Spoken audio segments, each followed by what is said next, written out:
হবে। আল্লাহ তাআলার অনুসরণ করতে যদি না পারো, আল্লাহ তাআলার অনুসরণ কিভাবে করবে যদি না বুঝো, তাহলে নবীর অনুসরণ করো, নবীকে মানো।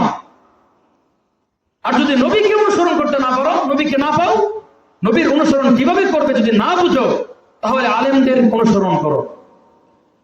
কিন্তু আমাদের সমাজের অবস্থা এখন ওইরকম নেই। আমাদের সমাজ ব্যবস্থা এখন আলেমদেরকে গ্রহণ করতে চায় না। আলেমগণ যদি কোনো একটা কথা বলেন মানতে চায় না। আলেমদের কথা না মানার কারণে কি হয়? সমাজের ভিতরে অশৃঙ্খলা, বিশৃঙ্খলা আর ফিতনা ফাসাদ আর দিন দিন বাড়ে। ঠিক কি ঠিক না?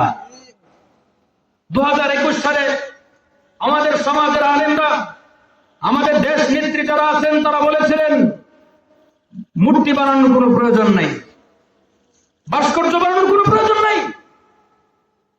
কিন্তু আলেমদের কথা রাখার মতো হুটসাব, আলেমদের কথা অনুসরণ করার মতো সুযোগ কারো হয় নাই। শেষ পর্যন্ত তারা মূর্তি বানিয়েছে, জায়গায় জায়গায় রাস্তার মোড়ে মোড়ে তারা মূর্তি দাঁড় করিয়ে দিয়েছে। পরিশেষে কি হয়েছে?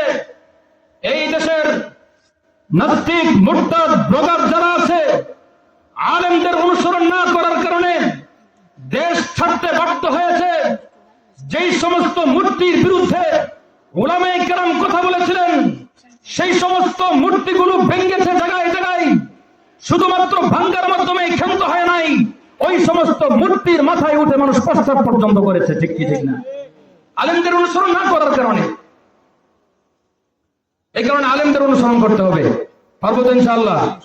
প্রত্যেকটা কাজে আমরা হক্কানি আলেমদের অনুসরণ করব, হক্কানি পীর বুজুর্গ উলামায়ে কেরাম যারা আছেন তাদের অনুসরণ করব।